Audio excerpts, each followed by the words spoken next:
চাকরি প্রত্যাশী আমার ভাই ও বোনেরা, আশা করি সকলে ভালো আছেন, আমিও ভালো আছি। এখন বিষয়বস্তুটা হলো যে পাসপোর্ট অধিদপ্তরে যে রাজস্ব খাতে যে একটা নিয়োগ বিজ্ঞপ্তি প্রকাশ করেছিল বিভিন্ন পদে, বিভিন্ন ক্যাটাগরির।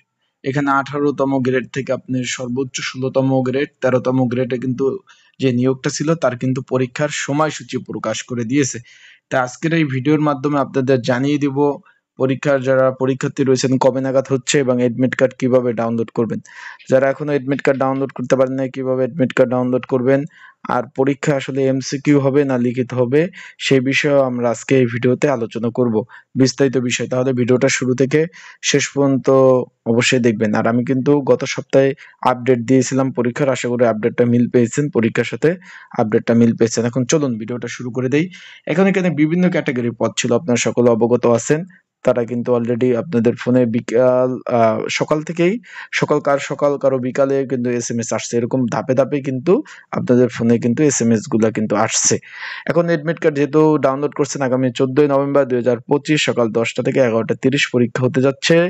এখানে পরীক্ষা হবে ঢাকাতে। অলরেডি এডমিট কার্ড ডাউনলোড করছেন, অলরেডি আপনারা জানতে পেরেছেন। এখন পরীক্ষাটা ভাই এমসিকিউ হবে না লিখিত হবে, এটা নিয়ে আপনারা অনেকে দ্বিধাদ্বন্দ্বে আছেন যে ভাই পরীক্ষাটা কি আসলে এমসিকিউ না লিখিত, এই বিষয় অনেকে আমাকে ফোন দিছেন। এখন ভাই পরীক্ষাটা লিখিত হবে, এখানে কোনো এমসিকিউ পরীক্ষা হবে না। আবারও বলতেছি ভাই, পরীক্ষাটা লিখিত পরীক্ষা হবে। তাই লিখিত পরীক্ষার প্রিপারেশন প্রস্তুতিমূলক কিন্তু একটা সাজেশন রয়েছে, যদি আপনার প্রয়োজন হয়ে থাকে, যদি আপনাদের প্রয়োজন হয়ে থাকে, যারা পরীক্ষাতে রয়েছেন আপনাদের প্রয়োজন হয়ে থাকলে আমার এই যে হোয়াটসঅ্যাপ নাম্বার রয়েছে স্ক্রিনের উপর, ডিসক্রিপশন বক্সে যে নাম্বার রয়েছে, এই নাম্বারে আমাকে মেসেজ করতে পারেন, যোগাযোগ করতে পারেন। আমার সাথে নক দিয়ে আপনারা কিন্তু সাজেশনটা সংগ্রহ করে নিতে পারবেন।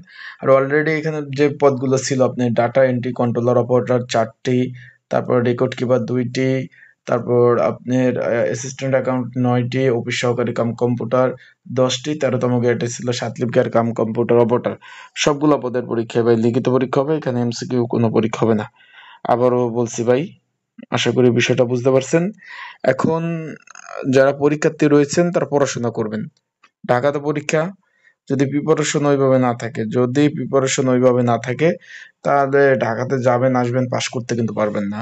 যাবেন আসবেন, আপ ডাউন একটা খরচ আছে।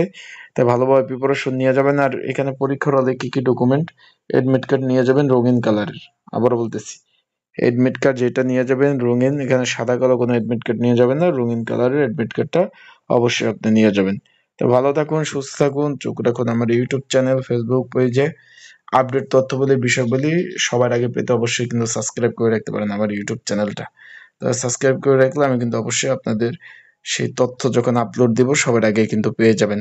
আর পাসপোর্ট অধিদপ্তরে কিন্তু আরেকটা নতুন নিয়োগ আসবে, আবারও বলতেছি ভাই, পাসপোর্ট অধিদপ্তরে কিন্তু নতুন আরেকটা নিয়োগ আসতেছে। তা অপেক্ষা করুন, সেখানে কিন্তু ওই যে অফিস সহকারী থেকে অন্যান্য ছোট ছোট যে পদগুলা, সবগুলা পদ থাকবে। তাই সেখানে আপনারা অ্যাপ্লাই গুলা করতে পারবেন। ভালো থাকুন, সুস্থ থাকুন।